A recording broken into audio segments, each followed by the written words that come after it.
Bonjour les amis et soyez les bienvenus dans une nouvelle vidéo sur votre chaîne Barça Mania.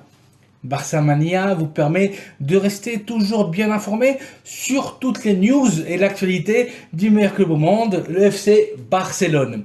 Aujourd'hui, il y a beaucoup de news que j'aimerais partager et analyser avec vous.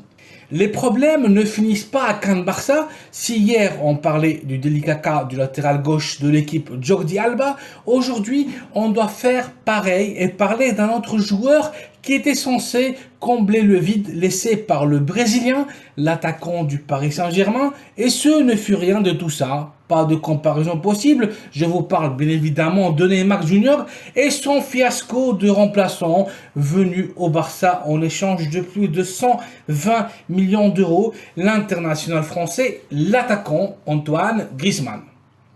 Grisi était venu en provenance de son actuelle équipe, l'Atlético de Madrid, un va-et-vient dépourvu de sens, illogique et qui a ruiné en partie les finances du club de la capitale catalane.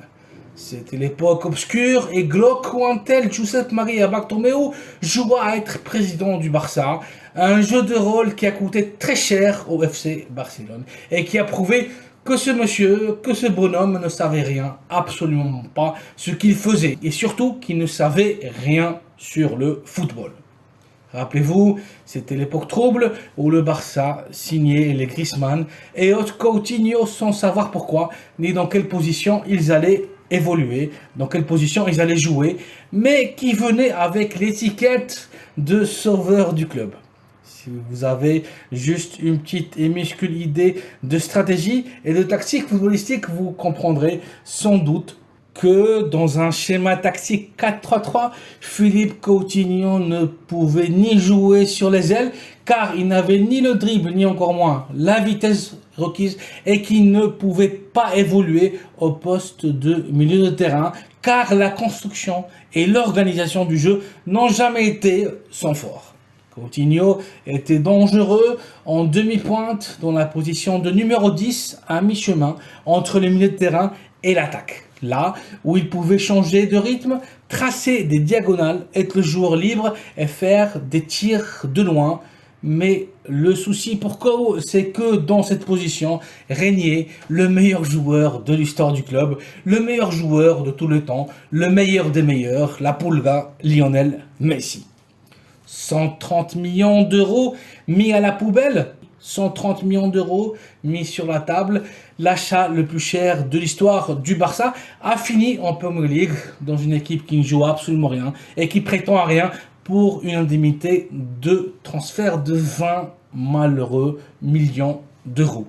Un clair exemple, encore un autre, de la brillante gestion de Bartomeu.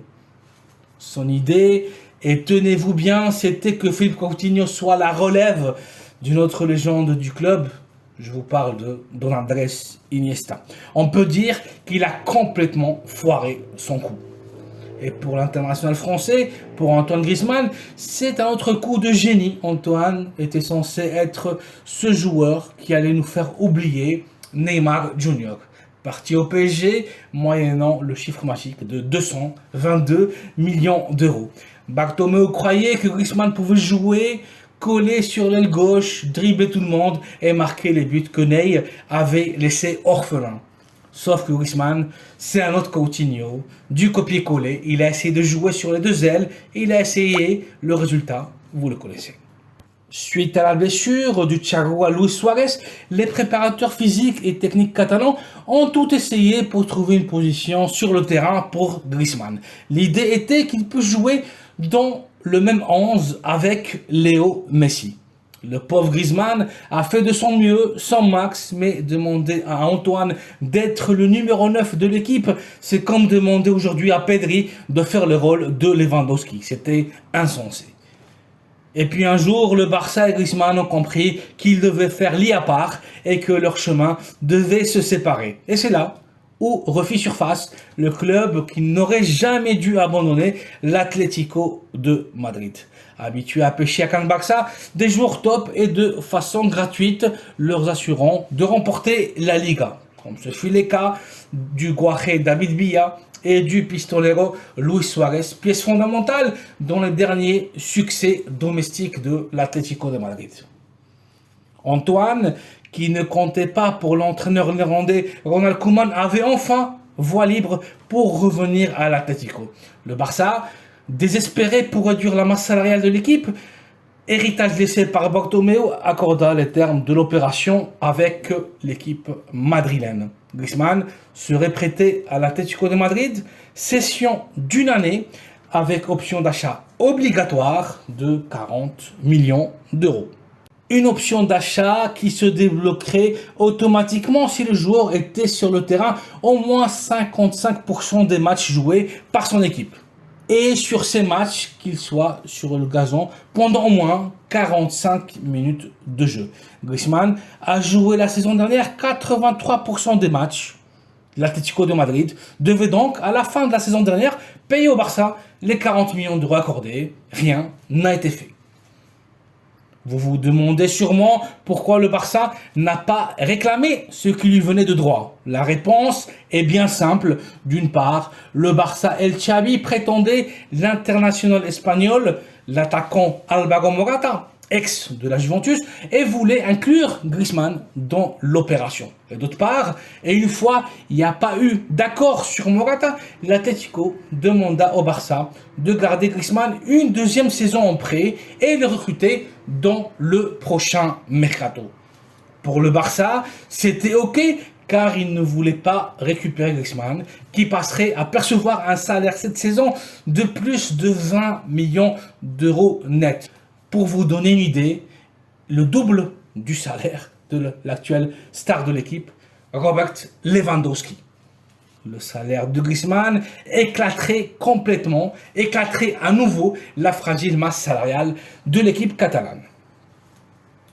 Mais retournement de situation à quelques jours de la fin de ce dernier mercato, l'Atlético informe le Barça qu'ils ne veulent plus le joueur et qu'ils allaient lui trouver une équipe pour le recruter. Le Barça donna sa permission et encore une fois, rien n'a été fait. Aucun club ne s'est manifesté en s'intéressant pour le petit prince et Antoine joue tranquillement avec l'Atlético de Madrid. La situation est intenable. Situation doublement intenable et je dirais même insoutenable suite à la tricherie et la mauvaise foi du club madrilène qui a aligné cette saison Griezmann toujours à la minute 63 de match pour contourner la clause signée avec le Barça indiquant que le joueur doit être sur le terrain de jeu au moins 45 minutes pour chacun des matchs disputés. Indigne et mesquin de la part d'un club que le Barça considérait ami, une vraie trahison. Suite à tous ces événements et suite à un malaise qui ne cesse d'augmenter de jour en jour, le FC Barcelone est de façon officielle à l'intention de poursuivre judiciairement l'Atlético de Madrid et porter plainte à la Liga et à la justice ordinaire. Comme ça a été annoncé sur cette chaîne en exclusivité il y a quelques jours, et maintenant c'est officiel, les relations entre les deux clubs sont brisées et la guerre entre l'Atlético de Madrid et le Barça a commencé. Entre les deux feux se trouve Antoine Griezmann. Le Barça exige donc à l'Atlético de Madrid le paiement immédiat des 40 millions d'euros accordés car Antoine a joué plus de 80% des matchs la saison dernière. L'achat de Griezmann est donc obligatoire pour l'équipe de la capitale espagnole. L'Atlético dit maintenant qu'ils ne feront rien et que le Barça peut reprendre son joueur. Cette situation, ce cirque est néfaste pour l'image des deux clubs. À ce niveau, il ne serait pas préférable, plus sage, de parler et renégocier les termes à nouveau, s'entendre et que l'Atlético recrute Antoine pour un transfert de 25 voire 30 millions d'euros. Depuis cette chaîne, on peut vous affirmer que tout ça est une manœuvre de l'Atlético de Madrid pour baisser le prix et la valeur du joueur français. Même si tout est accordé, l'Atlético n'a pas respecté l'accord entre gentlemen.